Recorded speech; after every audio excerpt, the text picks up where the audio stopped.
iniciar a aula 3 do fascículo e hoje nós vamos falar do teorema do homomorfismo. Bom, o que é um homomorfismo? Só para a gente relembrar, homomorfismo é uma função entre dois anéis e que satisfaz aquelas três propriedades. H1, né, que é que quando eu aplico na soma tem que distribuir, H2, que distribui no produto, e a terceira propriedade, no caso dos anéis serem unitários, então existe essa propriedade 3 que leva o elemento neutro da multiplicação de A no elemento neutro da multiplicação de B. Então, se essa função aqui é um homomorfismo, né, quando é que ela é um isomorfismo? Só para a gente relembrar também. Então vai ser um isomorfismo quando F for bijetor.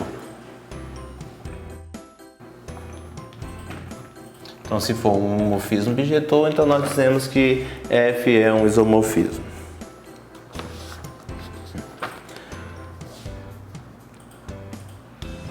Recordamos que a imagem de A é um subanel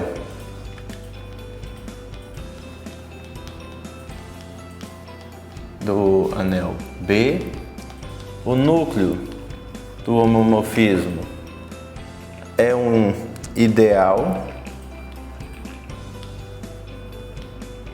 em A. Isso nós vamos precisar, né, no nosso teorema do homomorfismo. Então, só recordamos, aqui é o conjunto imagem, que é o conjunto da forma, são os elementos da forma F de A, tal que A pertence ao anel A.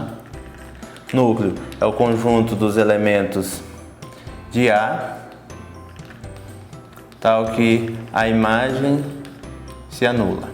A imagem dele é zero, ou seja, quando eu aplico F, isso vai para zero, certo?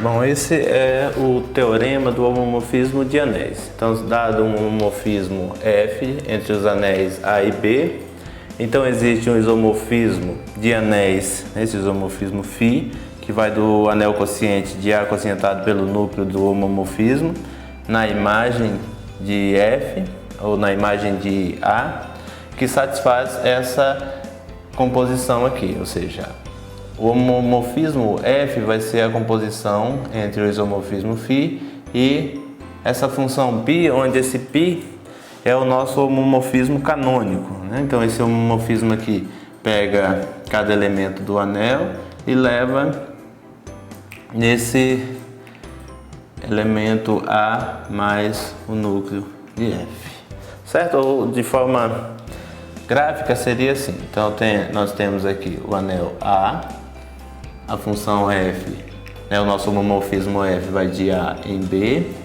Então aqui nós vamos ter o quociente A quocientado por NF.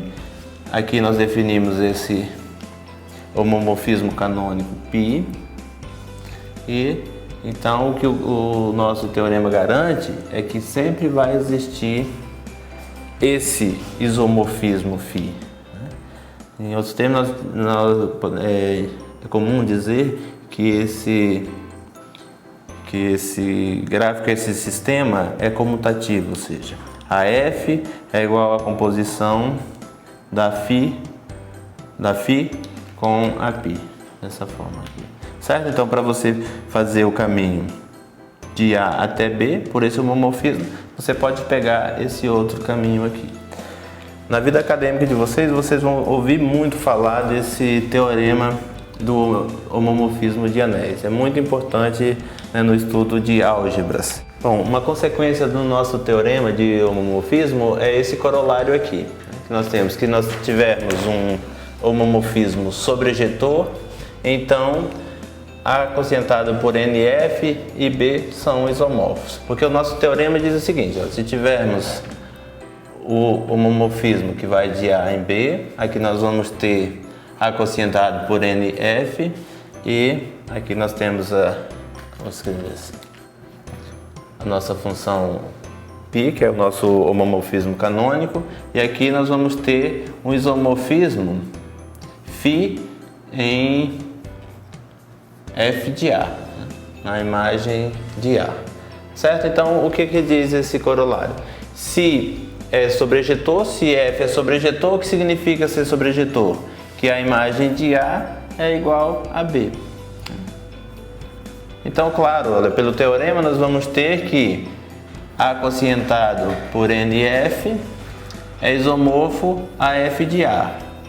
E pelo corolário aqui, a nossa hipótese é que isso seja igual a B. F de A é igual a B, claro, então que nós vamos ter esse isomorfismo aqui.